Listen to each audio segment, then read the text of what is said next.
घुसपैठियों को लेकर के सीएम योगी का एक्शन लगातार तेज है।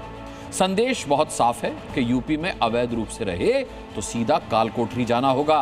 और अब उसी कालकोठरी का पहला वारंट निकला है एक बांग्लादेशी बेगम के नाम, जिसे अमरोहा से हिरासत में लिया गया है। कौन है ये बेगम और कैसे योगी फोर्स इस तक पहुंची, ये बेहद दिलचस्प है जानना। देखिए इस रिपोर्ट। नाम रीना बेगम, काम रील बनाना, मौजूदा लोकेशन यूपी का अमरोहा, लेकिन असली कनेक्शन है बांग्लादेश का। जैसे यूपी में अपराधी योगी फोर्स की नजर से नहीं बच सकते, वैसे ही अब घुसपैठिए भी योगी फोर्स से बच नहीं पा रहे।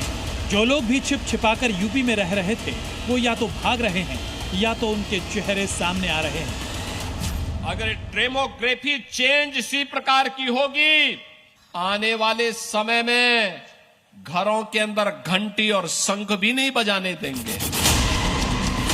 उत्तर प्रदेश में अलग अलग इलाकों में घुसपैठियों की तलाश की जा रही थी। बांग्लादेशी नागरिक रीना यूपी के अमरोहा में पिछले 2 महीने से रह रही थी। वो अपने शौहर के साथ नेपाल के रास्ते भारत में घुसी थी और अब पुलिस ने उसे और उसके पति राशिद अली को गिरफ्तार कर लिया है। लेकिन उसकी इसी रील के शौक ने उसे योगी फोर्स के शिकंजे में पहुंचा दिया। बांग्लादेशी महिला रीना बेगम को पुलिस ने पकड़ के ले गई और रीना बेगम यहां पर अक्टूबर के महीने में अपने पति राशिद के साथ यहां पर आई थी, क्योंकि राशिद सऊदी अरब में रहता था और वहीं पर इसने रीना बेगम से शादी की और नेपाल के रास्ते रीना बेगम भारत पहुंची और भारत में अमरोहा में वो रह रही थी। कैसे, अब जरा ये भी समझ लीजिए। बांग्लादेश पुलिस रीना बेगम पर पुलिस की नजर उस रील से पड़ी।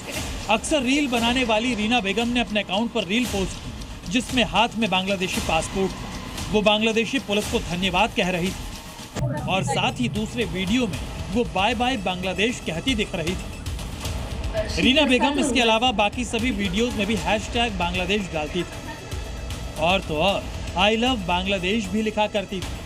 बस इसी तरह के रील ने उसे उसके ही जाल में फंसा दिया। दिनांक 9 अक्टूबर को महेंद्र नगर के रास्ते बनवसा होते हुए इन्होंने अवैध रूप से बिना किसी प्रपत्र या बिना किसी वीजा के भारत में प्रवेश किया और यहाँ ये बिना कोई आधिकारिक सूचना दिए अवैध रूप से मंडी धनौरा कस्बा क्षेत्र में निवास कर रहे थे। पुलिस से पूछताछ में रीना एक भी वैध कागज नहीं दिखा पाई। खुलासा हुआ कि रीना बेगम और राशिद ने सऊदी अरब में शादी की थी। दोनों सऊदी अरब से नेपाल आए और नेपाल से भारत आ गए। रीना बेगम के पास भारत में रुकने का कोई वीजा नहीं था, यानी वो अवैध तरीके से भारत में रह रही थी। अब रीना और राशिद दोनों पुलिस की हिरासत में हैं। बांग्लादेशी रीना बेगम भले ही अमरोहा में छिपकर रह रही थी, लेकिन उसकी सोशल मीडिया प्रोफाइल देखकर लग नहीं रहा कि उसे कोई खौफ था। उसने अपनी प्रोफाइल में दिल्ली तक लिख रखा था। लेकिन उस रीलबाज बेगम की असलियत योगी फोर्स से छिप नहीं पाई। अब सवाल ये भी है कि क्या रीना बेगम ही योगी के डिटेंशन सेंटर की पहली मेहमान बनेगी? ब्यूरो रिपोर्ट, जी मीडिया।